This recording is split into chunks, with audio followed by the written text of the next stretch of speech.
Muy buenas noches con todos los presentes. Mi nombre es Camila Herrera Velarde, estudiante del 10º ciclo de la carrera de Derecho. Y en esta oportunidad me complace presentar el tercer episodio del programa Tertulia Informativa, espacio creado para acercar a toda la comunidad trujillana a temas jurídicos, culturales y también sociales, los cuales son de gran interés colectivo. Este gran evento está organizado por la Asociación Unidos por la Paz, la Educación y la Democracia, UPED. Estoy muy contenta personalmente de encontrarme en un nuevo episodio junto a ustedes. En esta oportunidad me encuentro acompañada de la licenciada Caterine Fernanda Alcántara Wong, que es psicoterapeuta especialista en modificación de conducta e intervención emocional en niños y adolescentes, así como también es maestra en psicología clínica y de la salud, y tiene estudios en terapias cognitivas conductuales y contextuales en tanto niños, adolescentes, adultos y también adultos mayores.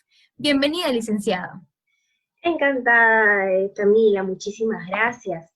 Muchísimas gracias a todos por la oportunidad que me están dando de pertenecer a esta asociación en este momento, en esta tertulia informativa.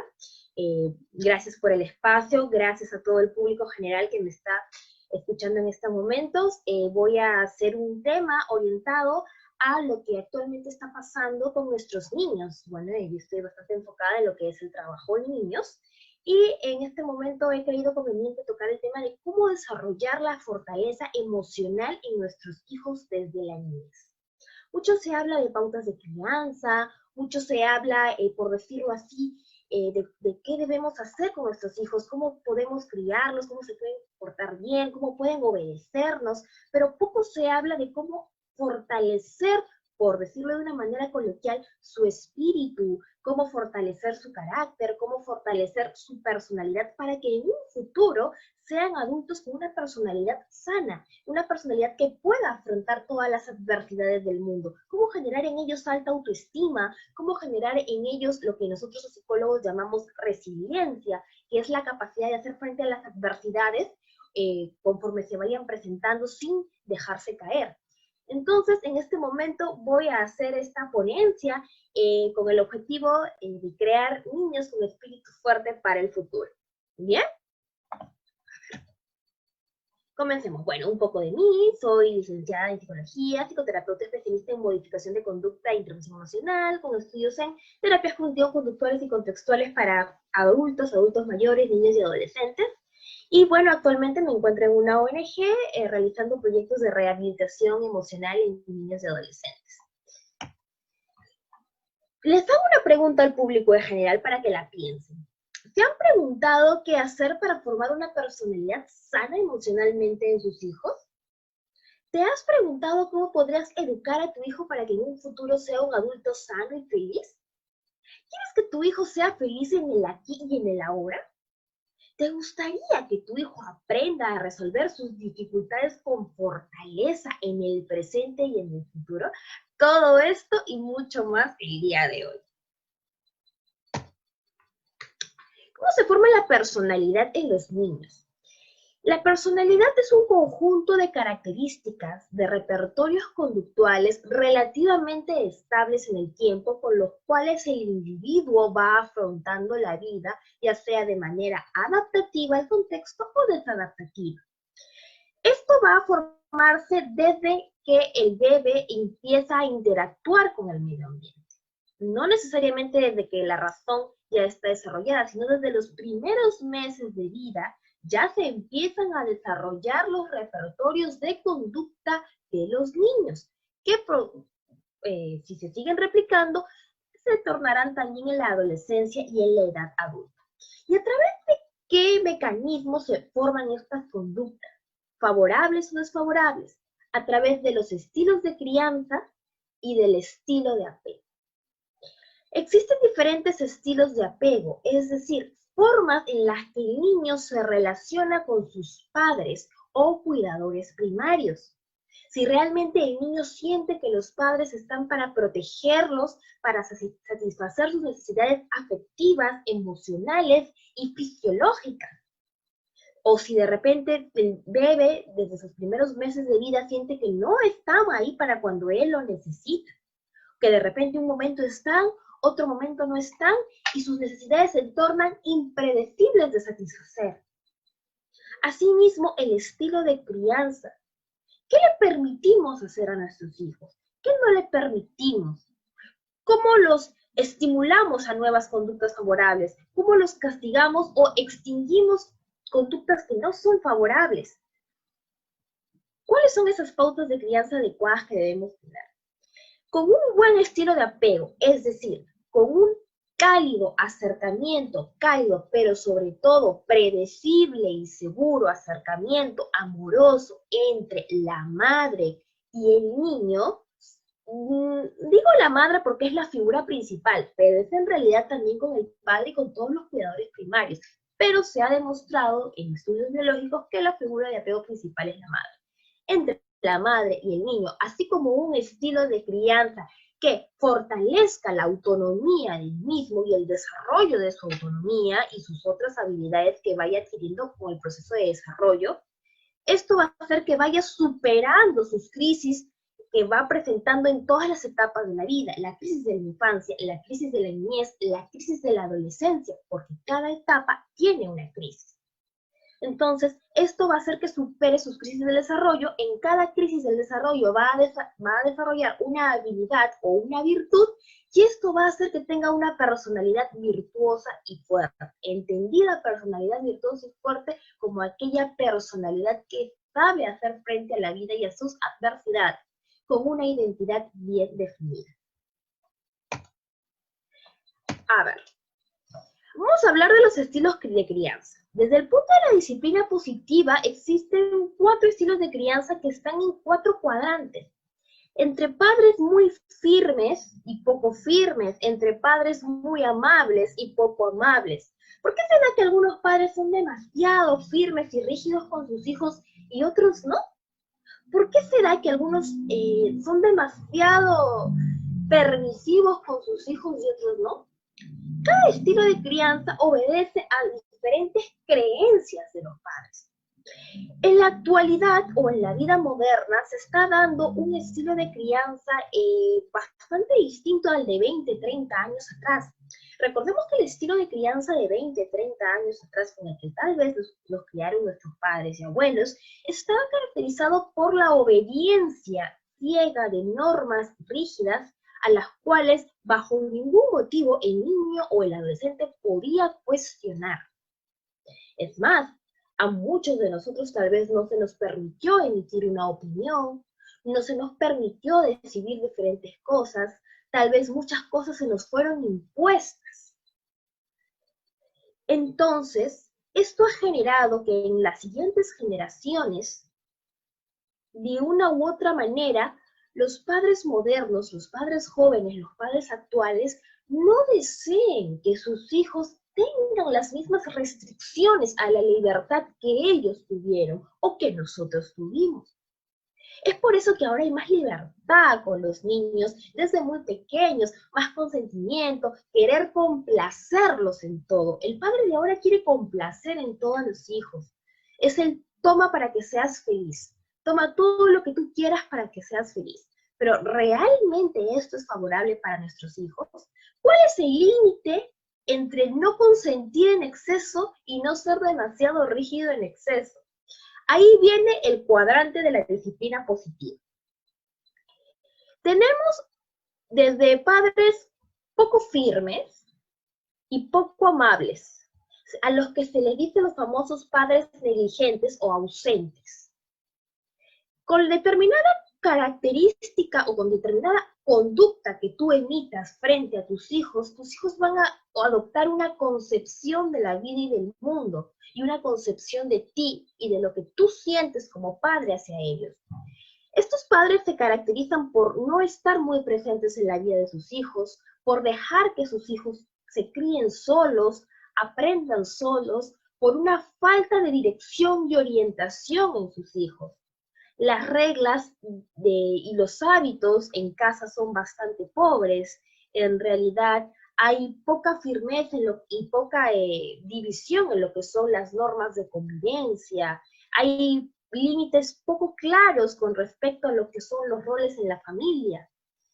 Entonces, el niño desde muy pequeño tiene una concepción de no saber qué hacer, de no saber cómo dirigirse. Y cuando llega a la adolescencia o a las etapas más tardías de la niñez, iniciando la adolescencia, empieza a tener creencias de tipo, no sé quién soy, no sé qué hacer, no sé a dónde ir. Porque no tiene una brújula en sus padres. Muchas veces estos padres son de la mentalidad, la vida hay que afrontarlo solo, la vida es dura, solo aprenderás, solo tiene que aprender, o cosas por el estilo. También hay otro estilo de crianza en donde hay padres poco firmes, pero a diferencia de los padres, por decirlo así, ausentes, estos tienden a ser muy amables, muy cariñosos, muy cuidadores, muy complacientes. Quieren que el hijo sea completamente feliz. Y creen estos padres que para que el hijo sea feliz hay que permitirle todo y hay que evitarle todo tipo de sufrimiento como si la vida de eso se tratara. Entonces es una libertad sin orden. Hay pocos límites de normas de convivencia en el hogar, pocos límites a lo que tiene que ver con el respeto, pocos hábitos, poca estructura bien consolidada de vida. Recordemos que los niños desde muy pequeños necesitan hábitos y una estructura de vida para que su mundo se les haga predecible, así como normas y límites claros. Entonces, acá hay una libertad y una gran permisividad. No hay reglas, no hay límites. Si no hay reglas y no hay límites, ¿será capaz el niño y futuro adolescente, algún día adulto, elegir sus propias reglas y sus propios límites en el futuro? Sienten la misma confusión, exactamente la misma confusión que los hijos de padres ausentes, con la diferencia de que al haber sido tan complacidos, estos niños adoptan un estilo de en la vida tengo que tener todo lo que yo quiero, y si no obtengo todo lo que yo quiero me frustro.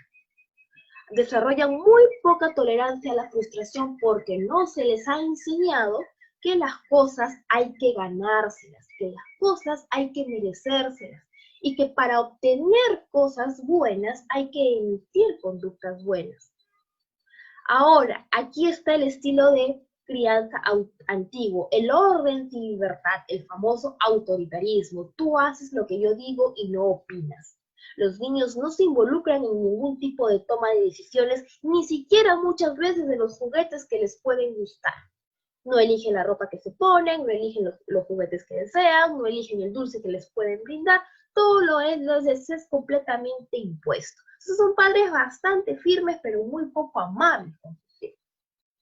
Entonces, ¿qué pensamiento desarrolla el niño? No puedo decidir, no soy capaz de decidir. Son personas que a la larga muchas veces tienen dificultades para saber lo que quieren en la vida si es que esto se aplaza en etapas posteriores de la vida.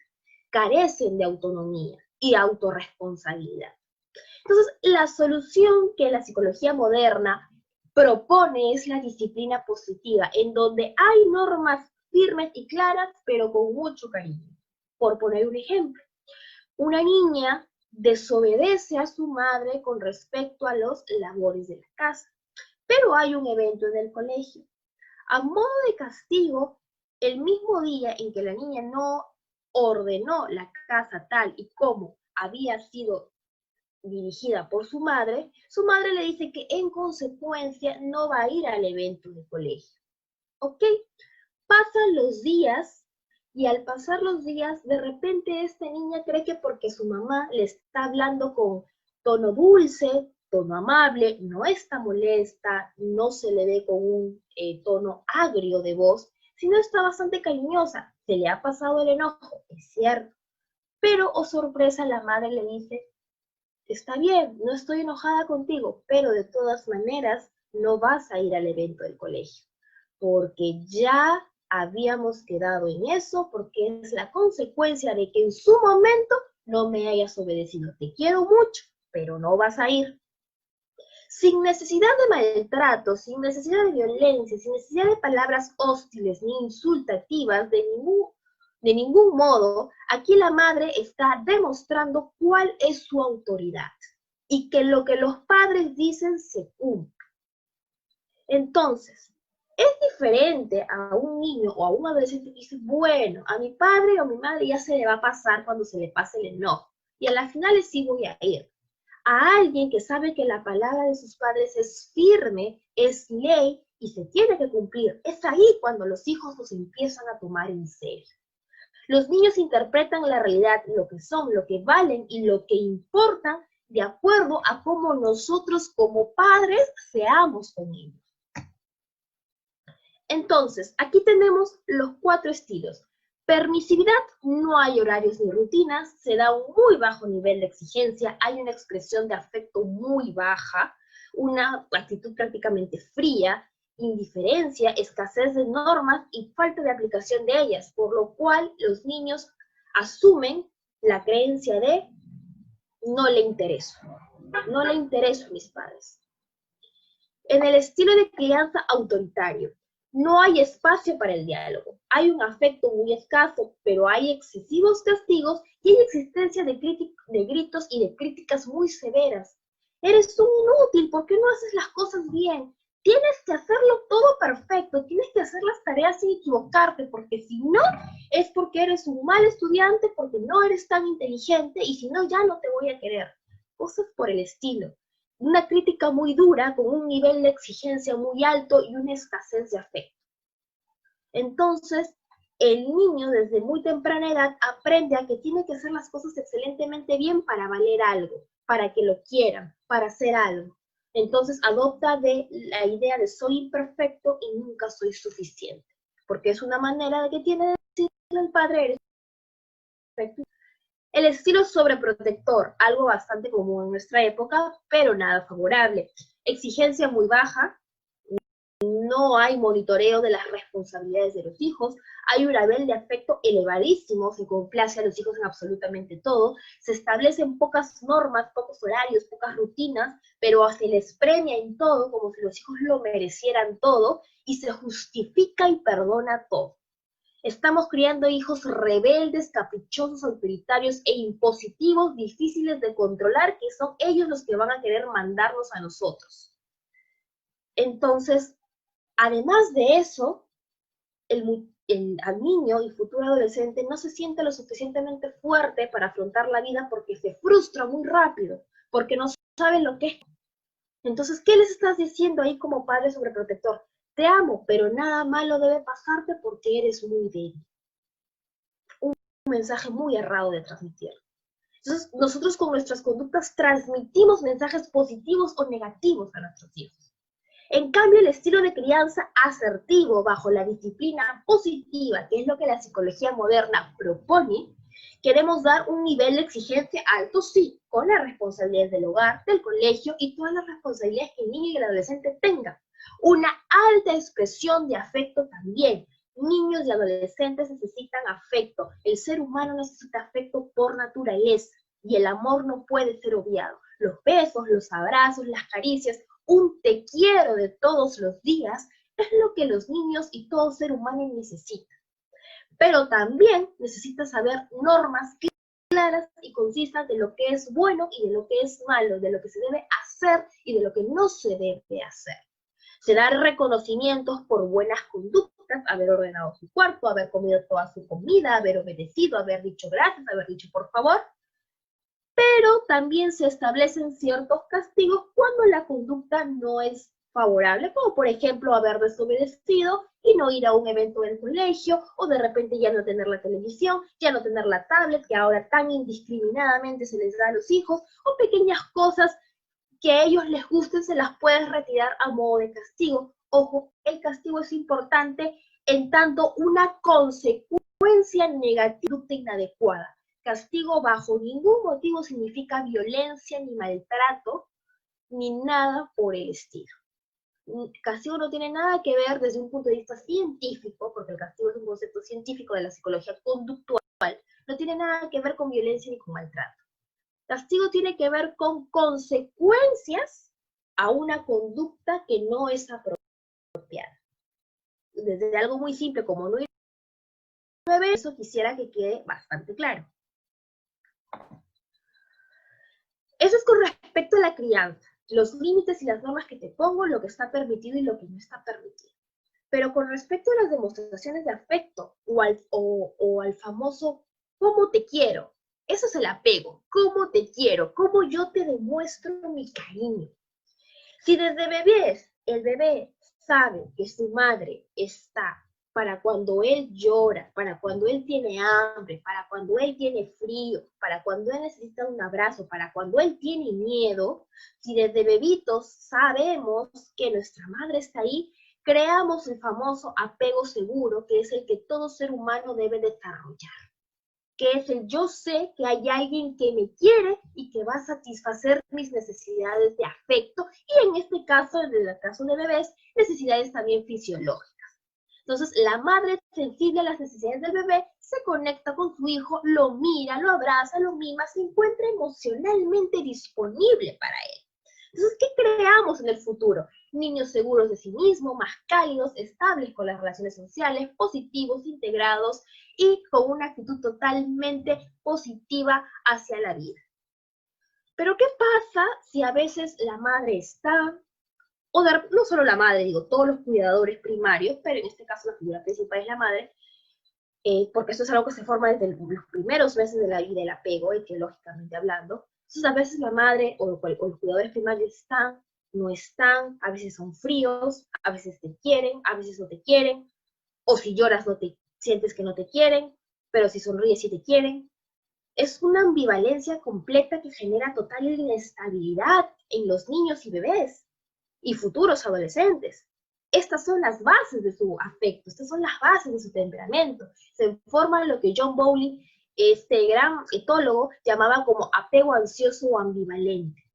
El niño no sabe qué esperar de la vida, no sabe si va a tener a alguien a su lado, si lo van a cuidar, si no lo van a cuidar, si va a estar desprotegido, si va a estar protegido, no lo sabe, no lo puede predecir. Entonces no tiene confianza en los demás, tienen una gran necesidad de intimidad porque están inseguros de sí mismos.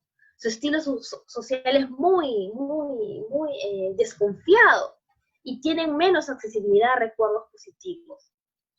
Ahora, también hay otros estilos de apego en donde las madres son prácticamente distantes o las figuras de apego son prácticamente inexistentes. Entonces, aquí no ha habido ningún tipo de muestra de afecto, por lo menos en el apego ansioso ambivalente ha habido muestras de afectos de vez en cuando. Aquí no, aquí ha habido demasiada frialdad.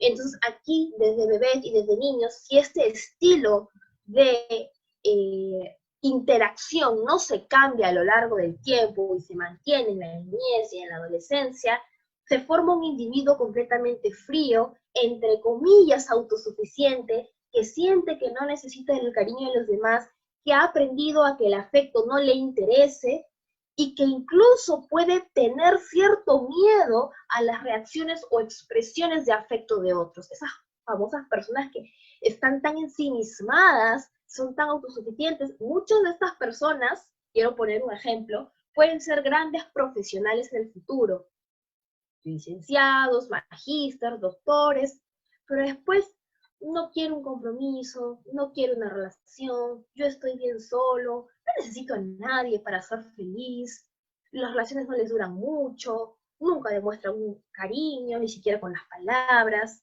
y de repente tú vas escarbando un poco en su historia de vida y tienen una madre que los abandonó, iban de casa en casa cuando eran niños, nunca tuvieron una figura estable de afecto. Recordemos que los padre y madre, son la base emocional de los niños y cuando esta se desintegra, se está desintegrando la base emocional de los niños. Y el más grave estilo de apego, que esto ya genera ciertas patologías en el futuro, es cuando las madres o los cuidadores viven en constante conflicto. En constante conflicto entre llantos, entre cariño, entre amor, entre odio, y esto genera futuras tendencias agresivas y futuras tendencias de ansiedad crónica.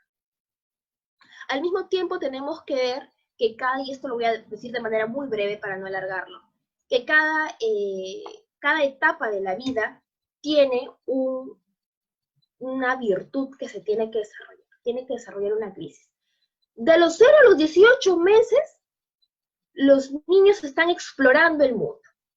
Y se tiene que acompañar a los niños, a los infantes, perdón la palabra, los infantes, a que exploren el mundo. Se tiene que acompañar a los infantes si quieren gatear por determinados lugares, no hay que restringirlos, hay que acompañarlos en su exploración, si desean coger determinados objetos. El infante tiene que sentir que el mundo es un lugar seguro en donde no le va a pasar nada. Ahí él empieza a desarrollar la cualidad o virtud de la confianza, a confiar en el mundo, a confiar en el medio ambiente. Después de los 18 meses a los 3 años, los infantes empiezan a explorar el mundo, pero ya de una manera intencional, a querer hacer cosas. De repente cogen la escoba, hacen como que quieren barrer, imitan las cosas que la mami hace. Entonces ya empiezan a tener un control fisiológico. Entonces, al tener ciertas intenciones, empiezan a desarrollar cierta autonomía. De repente ya se empiezan a sacar los zapatitos y hay que permitir que ellos desarrollen ciertas conductas autónomas. Si nosotros no permitimos desde esas, no quiere decir que no deban de tener reglas ni normas, pero sí deben haber espacios en donde se les permita tomar pequeñas decisiones, algo tan simple como en dónde estar, en dónde jugar, con qué juguete jugar, hacia dónde trasladarse, cosas por el estilo, cosas que son pequeñas, pero que a la edad de ellos significan mucho y que los hace sentirse autónomos. Obviamente, cuidando que no arriesguen su vida y su integridad en ciertas conductas. Por ejemplo, a esta edad se les da mucho por querer subir las escaleras solo, pero muchas veces no están preparados. No hay que cortarle la iniciativa, hay que acompañarlos en el proceso. Si hay algo que ellos quieren hacer y se les dificulta, como cargar algo, hay que ayudarlos, como subir a un lado, al segundo piso, al tercer piso, hay que ayudarlos. El niño puede gatear y tú puedes ir detrás de él. Es decir, no lo cortas, lo acompañas. Los preescolares, ellos ya empiezan a tener la creatividad, ya empiezan a manipular el entorno con más energía, empiezan a tener mayor iniciativa. En el caso de los niños de los 5 a 13 años, aquí hay una etapa del desarrollo importante, que es la laboriosidad. Quieren ir más allá de los cuadernos, quieren empezar a tocar instrumentos, hacer deporte, jugar al fútbol, sentirse productivos. Es muy importante que entre los 5 y 13 años se desarrolle la productividad, el sentimiento de logro. Todos los sentimientos de logro se desarrollan entre esta edad. Si no hay un sentimiento de logro, un sentimiento de competencia, va a empezar a aparecer ciertos complejos de inferioridad que se traducen en una baja autoestima. Bueno, el tema de los adolescentes que ya empiezan a buscar una identidad propia, quieren tener sus propios valores, sus propios ideales, sus propias convicciones, y hay que entrar en ese momento en el diálogo. ¿Qué piensas tu hijo? ¿Por qué lo piensas? ¿Qué te hace pensar así? Bueno, en mi época era diferente, te explico cómo era en mi época. ¿Qué te parece si llegamos a un acuerdo? Me gustaría saber qué es lo que tú quieres. Mira, yo como padre tengo miedo de que algo pueda pasarte, pero dime tú como hijo, ¿cómo me aseguras que con de repente estas salidas, estos amigos, nada malo te va a pasar para yo poder darte esa confianza? Ah, ¿quieres salir? Muy bien, pero ¿ya cumpliste con tus responsabilidades? ¿Qué méritos has hecho para que yo te deje salir? Dime una hora para que yo esté tranquilo. ¿Te parece bien esta hora? El consenso. Es importante negociar sin perder autoridad. Eso sí. Puedes negociar, pero la última palabra, querramos o no, siempre la tiene el adulto responsable. Y bueno, estas son otras etapas que, bueno, no se están tocando, pero es la de los adultos jóvenes que ya empiezan a estar cerca de otros, a querer comprometerse, tener intimidad, y bueno, tienen otro tipo de cosas que quieren lograr en la vida, ¿no? Ellos ya quieren lograr la intimidad, después los adultos maduros quieren ya crear algo para el mundo, aportarle algo al mundo, y el adulto mayor empieza a tener algún tipo de desesperación o paz según a cómo haya evaluado que ha llevado su vida. Pero bueno, eso es otro tema. Pero a lo que cada etapa de la vida tiene una crisis, y en cada crisis desarrollas una cualidad psicológica. Si no se acompaña a los hijos en estas etapas, no van a desarrollar las habilidades que necesitan para afrontar la vida. El infante tiene que desarrollar esperanza en la vida. El bebé tiene que desarrollar voluntad y determinación. Los preescolares tienen que desarrollar propósito, yo puedo hacerlo, los escolares, competencia, yo puedo hacerlo muy bien y puedo hacer muchas cosas. Los adolescentes, relaciones interpersonales, lealtad. Entonces, cada etapa tiene un conflicto y cada conflicto genera una virtud. Los infantes se definen entre la confianza y la desconfianza ante el mundo. Los bebés entre la autonomía y la vergüenza. Los preescolares entre la iniciativa versus culpa. Los escolares entre ser laborioso o sentirme inferior porque no me siento competente, que es una etapa bastante crítica. Aquí hay muchos niños entre 7 y 12 años que tienen sentimientos de baja autoestima porque no se sienten competentes de hacer muchas cosas y al mismo tiempo porque no se sienten en parte de su grupo de pares de personas de la misma edad. Entonces es importante acompañarlos en la superación de estas crisis. Entonces, si yo tengo un apego seguro, ya para terminar, si yo tengo un apego seguro, yo sé que tengo personas que me quieren, que tengo personas en quien confiar, que tengo personas en quien me aguarden, en quien apoyarme, porque desde bebé ha sido así, porque desde niño ha sido así, porque desde adolescente ha sido así, voy a tener una base segura, una confianza en mí mismo.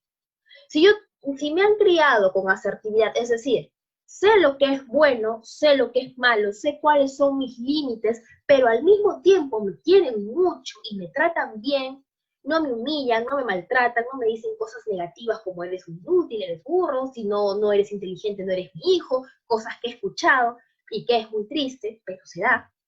Y al mismo tiempo he desarrollado ciertas competencias y ciertas capacidades a lo largo de mi vida, como es el sentirme competente en mi niñez, sentirme confiado en mi infancia, sentir que puedo y que soy autónomo en mi etapa de infancia y en mi etapa de niño también, sentir que hay un propósito, sentir que soy alguien en mi entorno social. Si he desarrollado estas virtudes a lo largo de mi desarrollo, y al mismo tiempo tengo estas bases de apego, se generan 4 cosas. El autoconcepto, que es el yo soy alguien valioso, porque así a lo largo de mi vida lo he percibido y me lo han hecho sentir. Autoeficacia, yo puedo hacer cosas, yo puedo lograr cosas en mi vida, porque así me lo he demostrado. Vínculos, yo tengo un padre, tengo una madre, o si no tengo un padre y una madre, tengo abuelos, tengo tíos, tengo personas que me quieren, tengo amigos. Identidad y sentido, yo quiero. Como sé que puedo hacer cosas y como desde niño, desde infante, me permitieron decidir conforme iba avanzando mi edad, porque hay que recalcar que el nivel de poder de decisión que se le da a un niñito de 3 años no es el mismo que a un niño de 6, ni el nivel de decisión que se le da a un niño de 6 es el mismo que a un adolescente, ni el nivel de decisión ni de libertad de decisión es el mismo que tiene un adulto. La libertad de decisión y la autonomía varía de edad en edad. Eso hay que tenerlo muy claro. Pero si esta autonomía se ha desarrollado de manera paulatina y gradual durante las etapas de la vida, el niño aprende a que puede y a que puede elegir y que tiene la capacidad de elegir y de decidir llegada a la adolescencia. Entonces, llegado a la adolescencia se empiezan a formar esto. Identidad de sentido, yo quiero, yo soy, yo puedo, yo tengo, yo quiero. Estos 4 conceptos, estas 4 bases psicoemocionales, porque son bases psicoemocionales, son lo que le va a permitir afrontar cualquier adversidad y ser constante ante cualquier obstáculo que la vida le pueda brindar. Y a esta fortaleza emocional se le llama resiliencia. La resiliencia es el nivel de fortaleza emocional que el ser humano tiene para afrontar la vida. Yo soy, yo puedo, yo tengo y yo quiero. Con estos 3 bases psicoemocionales. Bueno, eso sería todo por mi parte. Espero haya sido de un poco de utilidad, espero haya podido desentrañar ciertas dudas que de repente muchos como papis tenemos. Muchísimas gracias en verdad por su atención. Gracias a usted, doctora. Le pediría si podría dejar de compartir la pantalla para poder visualizarnos mejor las dos. Por supuesto que sí. Gracias, licenciada. En primer lugar, agradecerle por su tiempo. Ha sido sumamente interesante conocer este tema. Como usted menciona, no solamente para los papis y para las mamis, que son los principales cuidadores de estos niños, sino también, por ejemplo, en mi caso, para saber comprender la conducta de mi hermano de 11 años, ¿no? Y saber cómo quizás debo actuar en un momento determinado, porque ahora que gracias a usted he podido determinar qué virtud él está formando en este momento y que no debo ser, por ejemplo, autoritarista con él, sino asertiva. Entonces yo creo que la charla que nos ha dado usted, que sobre todo ha sido muy directa a lo que hemos venido a hablar, lo cual felicito, eh, ha sido muy útil no solamente para las personas que se encargan del cuidado, ¿no? Sino para todas aquellas personas que se relacionan con estos niños. Al respecto, doctora, yo le quería preguntar lo siguiente, ya que hemos tratado un tema muy primordial con respecto a esos pequeñitos y engreídos del hogar, y sobre todo más aún en estos tiempos un tanto oscuros de confinamiento, distanciamiento social, de escenarios desalentadores donde los niños se están viendo muy perjudicados. No solamente los niños, los adolescentes también se han visto en los efectos, en las consecuencias de una exclusión abrupta y propia del Estado por una sociedad o un estado de emergencia que estamos pasando. Entonces, en ese sentido, licenciada, yo le quisiera preguntar en primer lugar, ya que estoy segura que muchas mamis y papis nos están escuchando y que quisieran preguntar esto, ¿qué hacer cuando los hijos, habiendo pasado la niñez, no fortalecieron la resiliencia? Que es lo que usted nos ha hablado, ¿no? Que es lo importante, lo fundamental para poder sobrellevar estas situaciones. Ya. Muchas gracias por la pregunta, excelente pregunta. Esto me hace recordar a una pregunta que me hicieron en una anterior ponencia sobre el mismo tema, donde me preguntaron el padre de un adolescente, ¿y si no se hizo eso antes? ¿No? En caso de estilo de crianza asertivo, fortalecimiento de competencias, de virtudes, ¿no? Me preguntó, ¿es tarde? Y yo dije, nunca es tarde. Nunca es tarde, ni muchísimo menos en la niñez. Los niños son como esponjas que absorben todo lo que el entorno les da. Y si por A o B motivos no se desarrolló la resiliencia y estamos hablando de niños de repente muy sensibles, claro que la sensibilidad es parte de la niñez definitivamente, pero hay niños más sensibles de otros, muy sensibles, muy tímidos, que no tienen, digamos, las habilidades necesarias para darse a respetar frente a sus compañeritos o para poner límites con sus compañeros, muy introvertidos, tal vez muy temerosos, con mucha vergüenza social o cosas por el estilo. Hay todavía formas de generarle seguridad y la primera forma de generar seguridad en el niño es que los padres validen y visualicen cuáles son las cualidades del niño. Es decir, que aprendan a validar sus buenos actos, sus buenos logros, y no solo en un tema de logro, sino un tema de te quiero porque el solo hecho de que tú eres una persona valiosa. Hijo, te quiero mucho, no lo olvides, te doy el beso de las buenas noches. O hijito, ¿cómo estás? Buen día, ¿cómo amaneciste? Cuéntame cómo te fue en el colegio. Y poco a poco vamos logrando que los niños se vayan soltando y vayan abriéndose a sus dudas y temores. Cuando hagan las tareas, es importante felicitar cada pequeño avance que ellos tengan. Si están en actividades extracurriculares de igual manera. Si tienen la iniciativa o si nos ayudan en las labores de la casa de igual manera. Muy bien, qué bien lo estás haciendo. Eres un buen niño. Te quiero mucho. Eso se llama reforzador positivo. Y eso a los niños los hace sentir valiosos. La primera base para la resiliencia es sentirse valiosos. A veces los padres pecamos de creer que los niños deben hacerlo todo bien por el hecho de solo darle la orden. Bueno, ordenó su cuarto, bueno, pues era su obligación. Pero no, siempre hay que felicitar. Muy bien, qué bien tendida está la cama, lo has dejado todo muy limpio, que se nota que te has esforzado. Resaltar esas pequeñas cualidades. muchas veces desde bebitos ya están, por poner un ejemplo, cogiendo la escoba, ya están queriendo imitar a la mamá cuando tiene la cama, queriendo hacer cosas similares. Esas conductas se deben reforzar con un aplauso, por ejemplo. Y el niño, como se siente valioso, se siente alabado, entonces lo va a hacer y lo hace y lo hace y lo hace y lo repite. ¿Por qué? Porque la conducta por ley se aumenta cuando tiene un estímulo positivo de consecuencia. Entonces, el niño primero tiene que aprender a qué es valioso. Si no lo supo antes, este es el momento.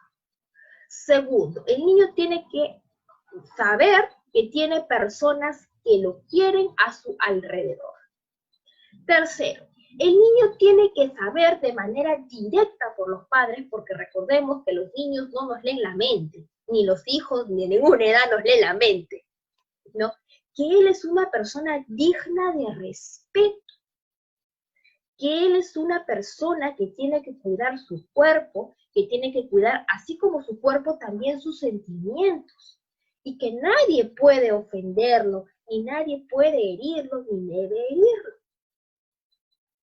Al mismo tiempo, el niño también tiene que saber que él es una persona que haga bien o haga mal algo, se equivoque o no se equivoque, no hay problema, lo puede volver a intentar y lo puede hacer mejor, pero no por eso él deja de ser menos, lo dejan de querer o deja de ser valioso.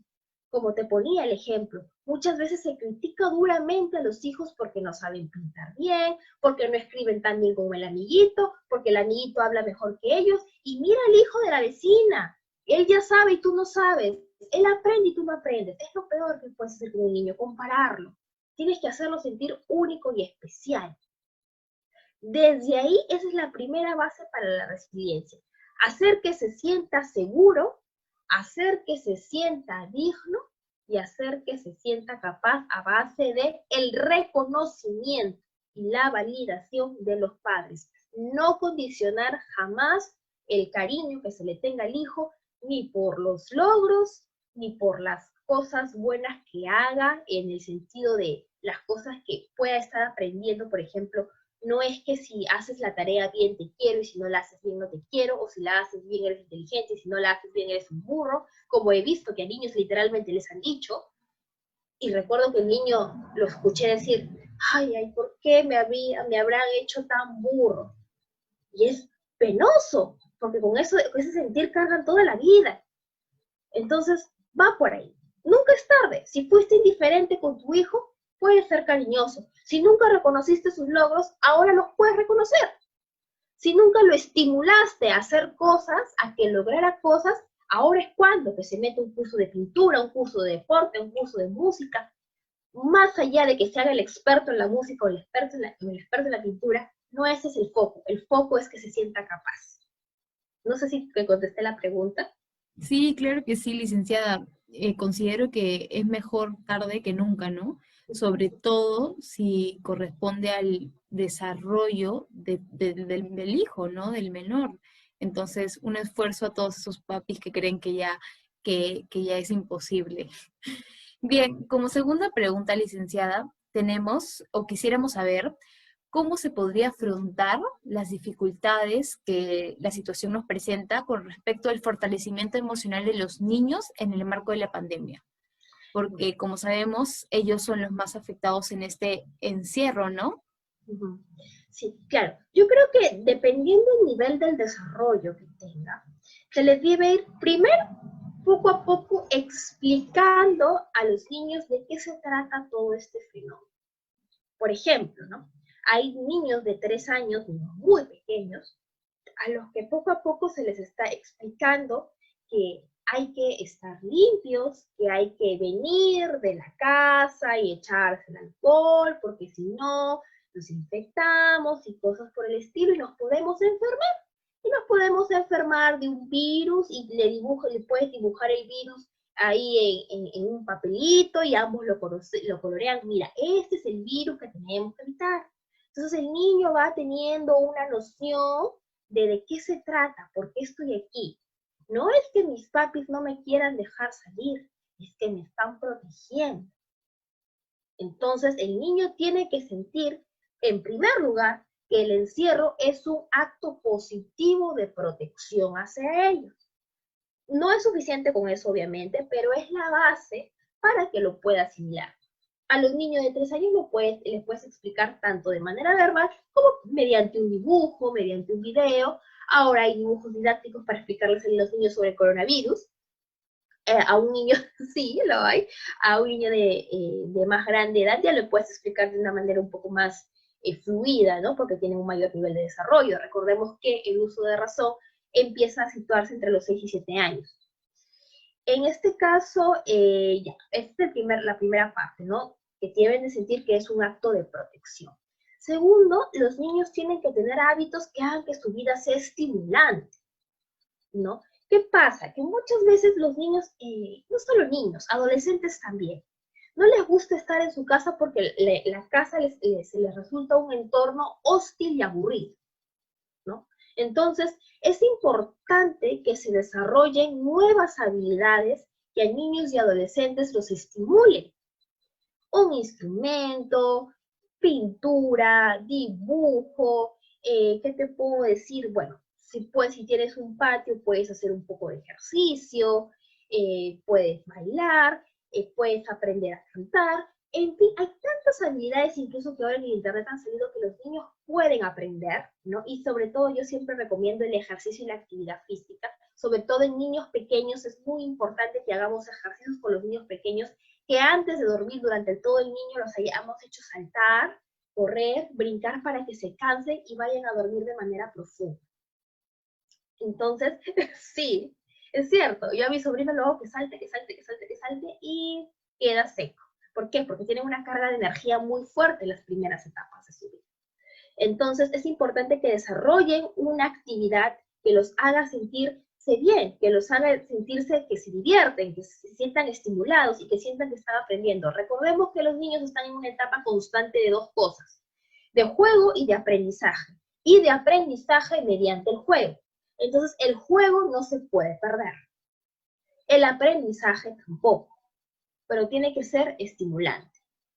Ahora, también tenemos que ver el tema de la sociabilidad en familia. Muchas veces en familia surge esto de que todos están en el laptop, todos están en el celular, todos están en la televisión y no hay un espacio de interacción familiar.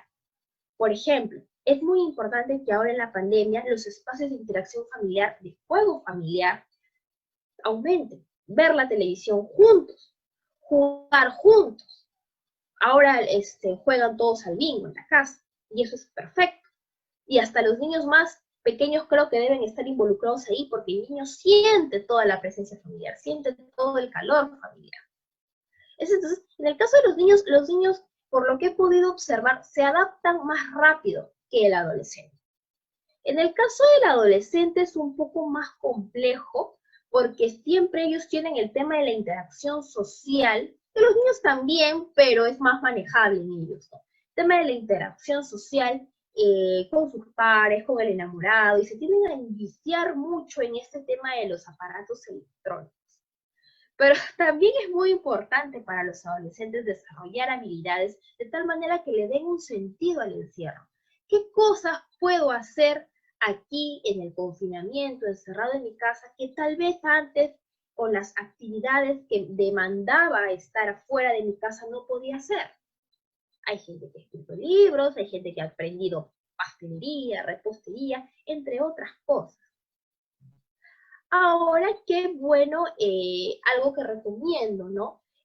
Son salidas pequeñas de repente a lugares muy cercanos, como puede ser la tienda, como puede ser el parque, ¿no? No a lugares tumultuosos, porque eso sería una irresponsabilidad, pero el solo hecho de que tú vayas con el niño, o a veces también que el adolescente se distraiga yendo bien protegido con su mascarilla a la tienda, al parque, o hacer una pequeña compra, eso ya es bastante respiro en esta época de confinamiento.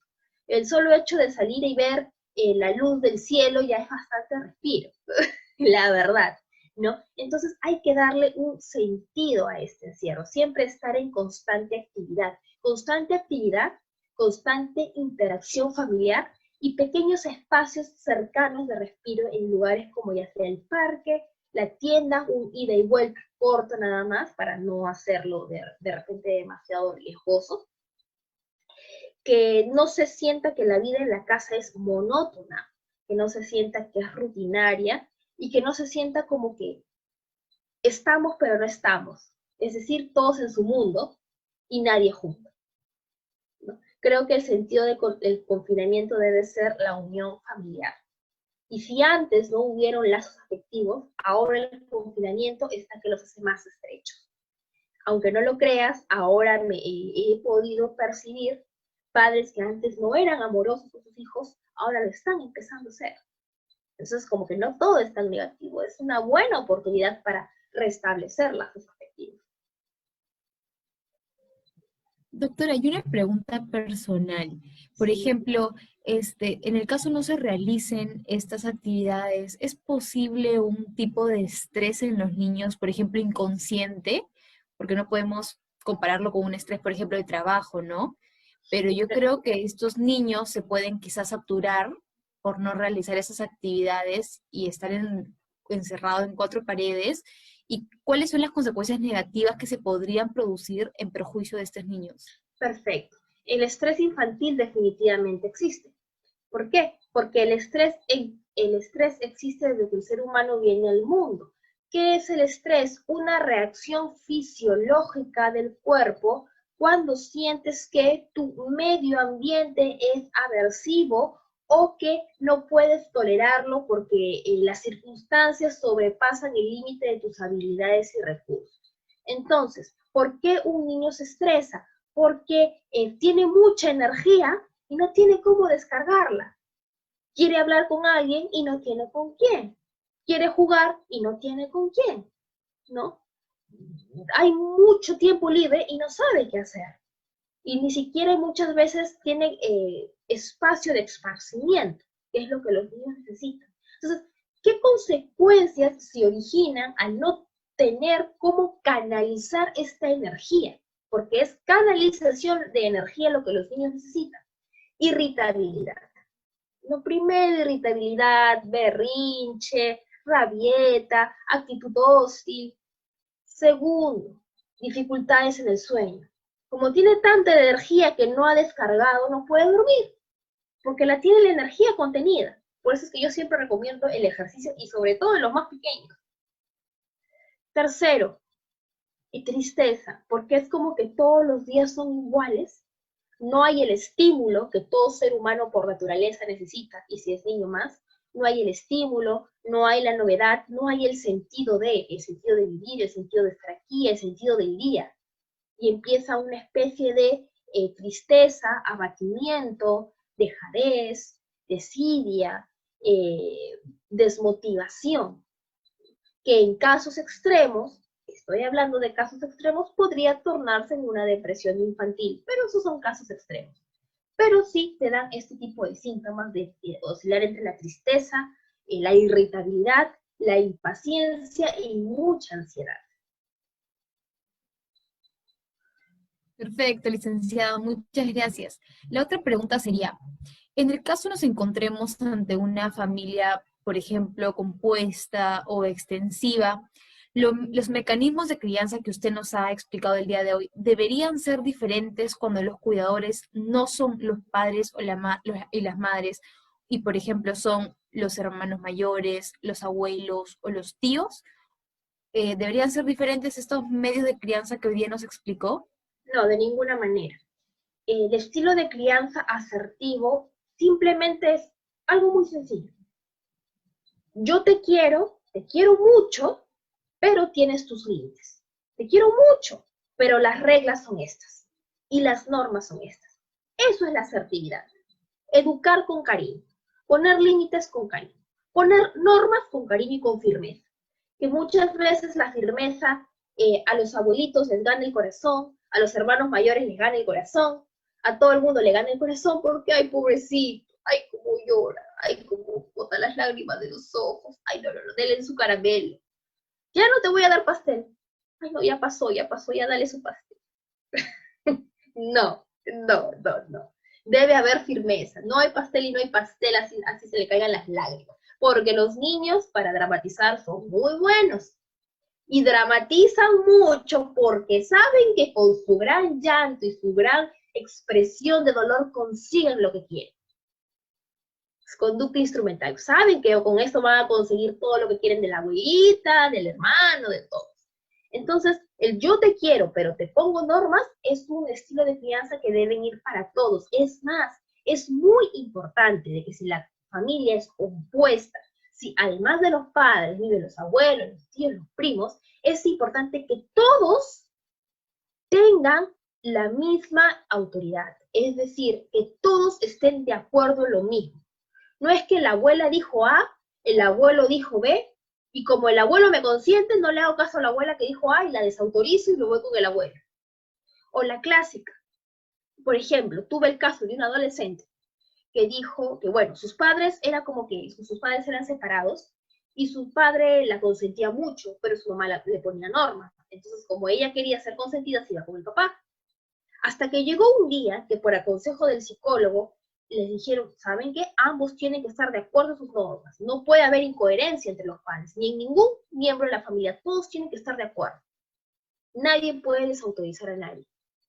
La adolescente va con los abuelos y se queja con los abuelos a decir que sus padres estaban haciendo un complot contra ella.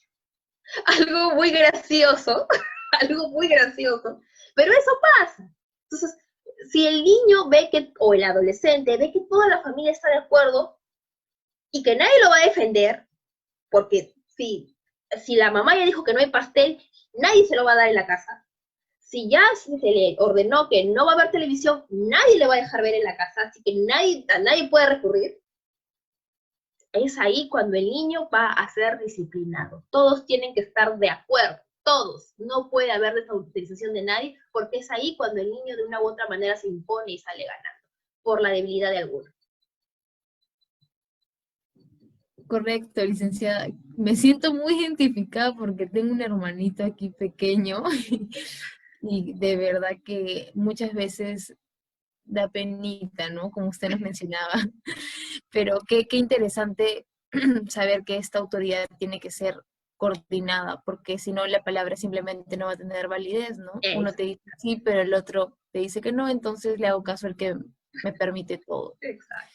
Y bien, licenciada, antes de terminar, tenemos dos preguntas del público, de dos compañeros, y quisiéramos que las pueda responder, por favor. Claro. En primer lugar, tenemos la pregunta del joven Martín Arias, quien nos dice, o nos pregunta, ¿cuál es la forma más adecuada de ponerle límite a las decisiones de los menores? Por ejemplo, cuando elija comer algo que le haga daño o quiera jugar algo que sea peligroso. Ya, claro. Existen las famosas, por ejemplo, es como yo le digo, ¿no?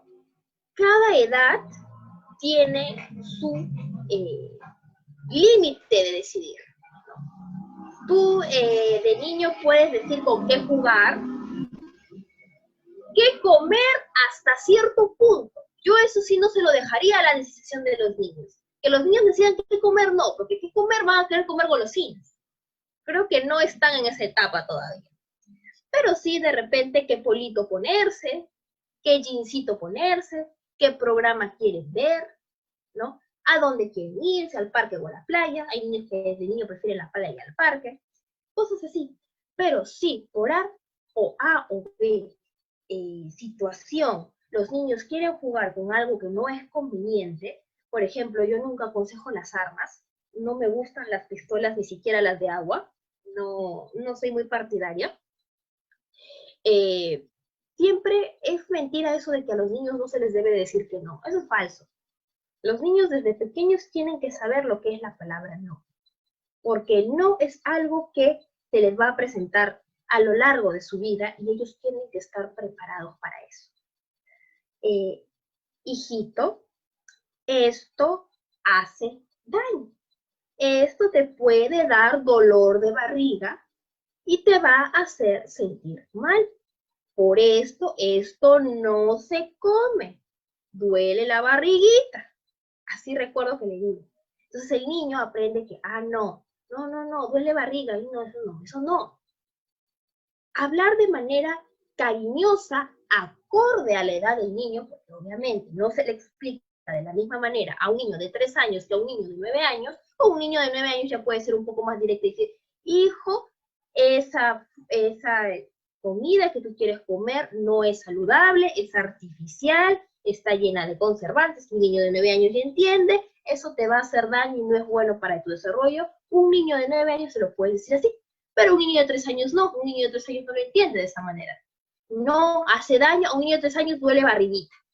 No, pero siempre el no. Pero un no de una manera cariñosa, pero al mismo tiempo que cariñosa, firme. No es no.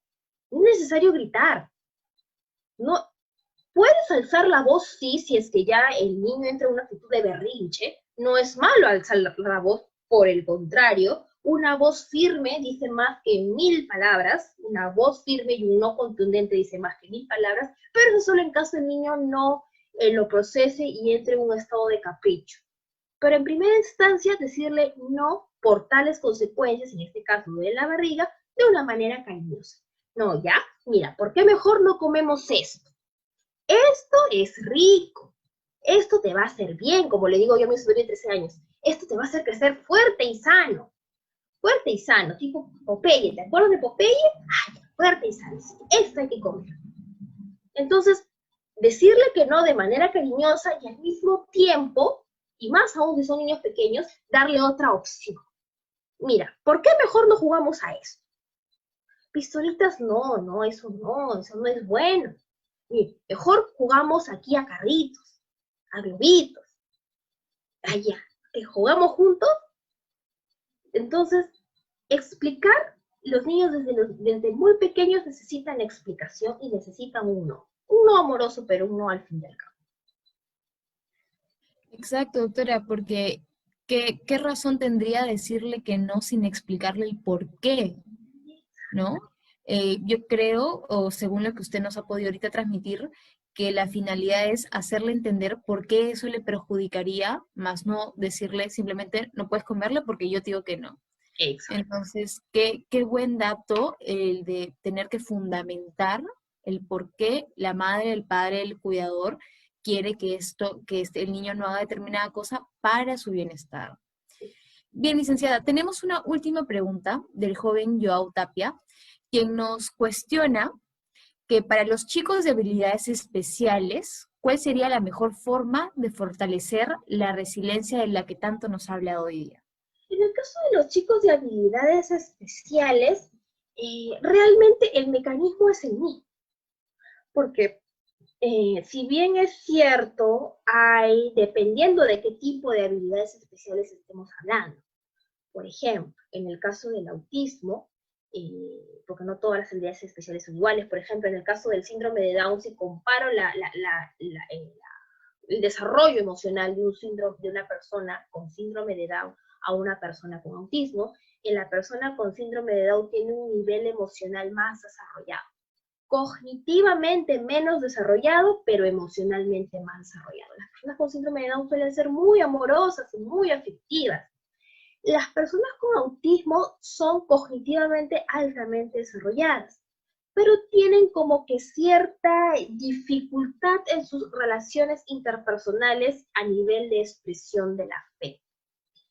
Si bien es cierto, de repente una persona con autismo no te va a responder de repente a un abrazo, dependiendo del perfil, porque no todos son iguales, pero por lo general no te va a responder a un abrazo o a un acercamiento o a un te quiero de la manera que un niño que sea de distintas habilidades te pueda responder.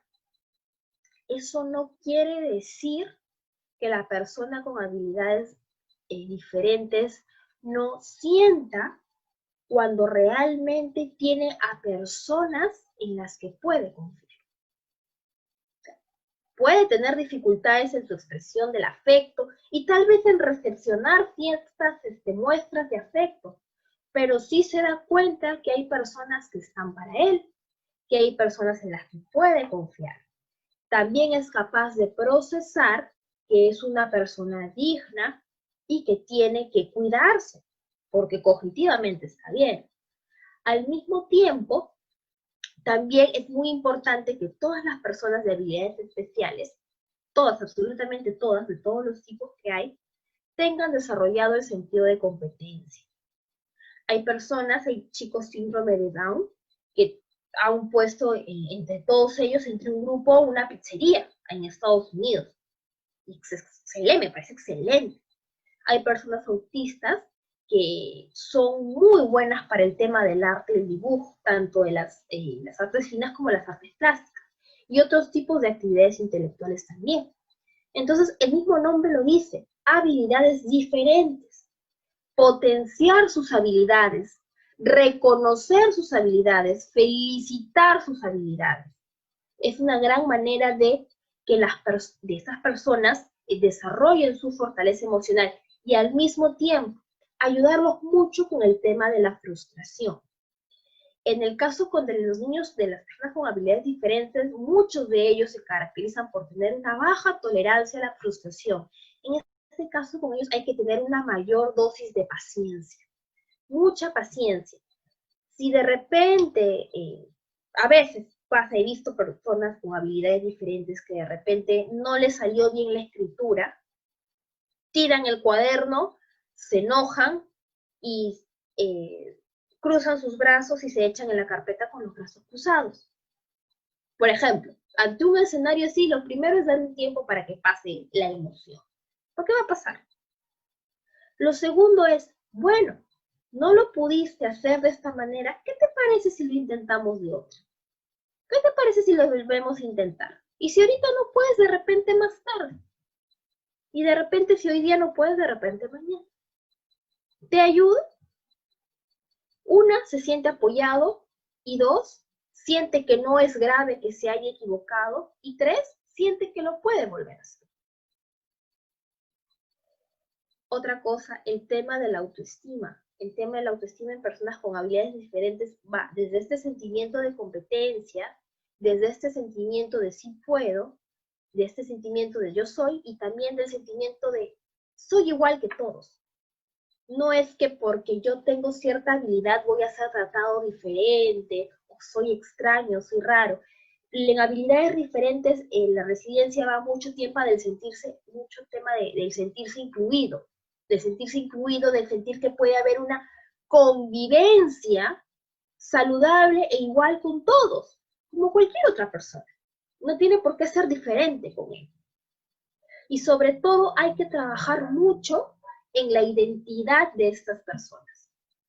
Porque recordemos que por tener ciertas habilidades diferentes, ellos pueden desarrollar cierto complejo de inferioridad por no tener de repente la misma habilidad social, la misma habilidad lingüística, la misma habilidad cognitiva, dependiendo el área que no hayan desarrollado o la que sí hayan sobredesarrollado, pueden sentirse distintos. Pero siempre hay que inculcarles la idea, va a pasar por un tema, disculpen el ruido, va a pasar por un tema de inculcarles la idea de eres distinto, diferente, pero eres especial y eres valioso. Si ellos desde pequeños saben que son especiales y son valiosos así como son, así cual son, todo le va a ser más fácil cuando salgan al mundo. No sé si lo dejé entender. Sí, más que claro, licenciada, de verdad, más que claro. Bien, realmente muy interesante y sobre todo enriquecedor lo tratado por usted el día de hoy. Como le mencioné en la primera parte, no solamente para las mamis, los papis, sino para todas las personas que nos desarrollamos con estos pequeños de la casa, ¿no? Le agradecemos personalmente y en nombre de la asociación profundamente por haber aceptado nuestra invitación y en segundo lugar por habernos otorgado este tiempo el día de hoy. Esperamos de todo corazón tenerla muy próximo en una siguiente oportunidad y muchas gracias también a todos los participantes que se han conectado al en vivo de hoy y nos han podido observar. Hasta una próxima tertulia informativa. Buenas noches con todos. Buenas noches, doctora. Buenas noches. Hasta luego.